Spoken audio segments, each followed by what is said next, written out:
You keep telling yourself you'll start, but somehow you never do.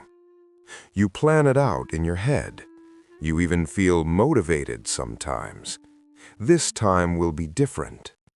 But when the moment comes, you hesitate. You delay. You look for something else to do.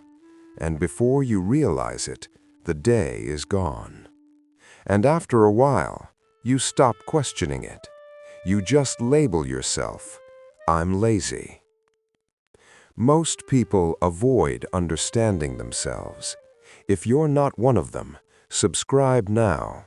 Let's get into the human files. It doesn't feel like laziness, does it? Because lazy people don't sit there thinking about what they should be doing. They don't feel that constant pressure in the back of their mind. They don't feel guilty for doing nothing. You do. You think about it over and over again. You replay it. You tell yourself you'll fix it tomorrow. And if you're being honest, you already know something about this doesn't make sense. If this feels familiar, then you already know this isn't laziness. So what is it? Why do you keep avoiding the things that actually matter to you? It's not because you don't care. It's not because you're incapable. It's because you're not avoiding the task. You're avoiding what the task represents. Because the moment you start something meaningful, you expose yourself. You expose your effort, your ability, your limits, and that opens the door to something uncomfortable. Failure, judgment, uncertainty, or even worse, the possibility that it might actually work, and your life will have to change. This is where the dark psychology comes in. Because this pattern isn't random. It's a system, a quiet one that operates in the background without you noticing.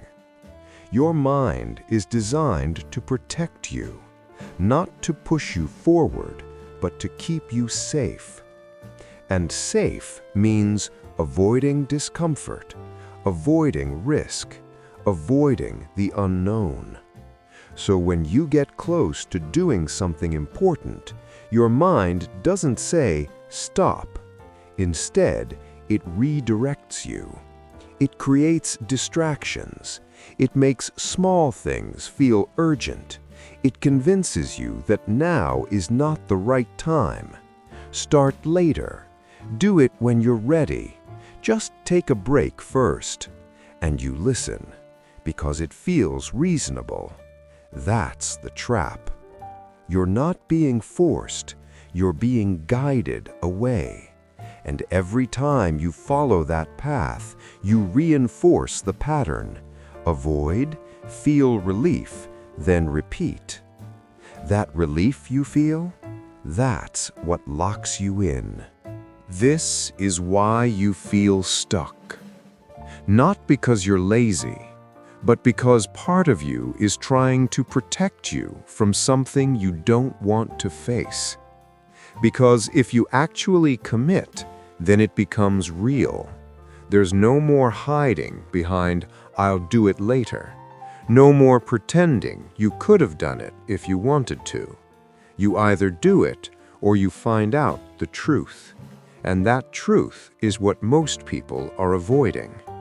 So instead, you stay in the middle, not failing, but not moving forward either, just existing in delay. And over time, that delay starts to feel like your identity. But here's the part most people don't realize. Avoidance feels safe in the moment, but it slowly destroys your confidence. Because every time you don't act, you send yourself a message, "I can't handle this." And your mind starts to believe it. Not because it's true, but because you keep proving it. You're not lazy. You're unconsciously avoiding something important, something that matters more than you're willing to admit. And the longer you avoid it, the bigger it becomes in your mind, until it feels overwhelming, untouchable, impossible. But it's not. It's just uncomfortable. And that's the line most people never cross. Because on the other side of that discomfort is clarity, is progress, is change. But you only get there when you stop running. If this made you see yourself differently, then you already know what you need to do. Subscribe if you want to understand yourself deeper. The next video goes further than this. I'll see you there.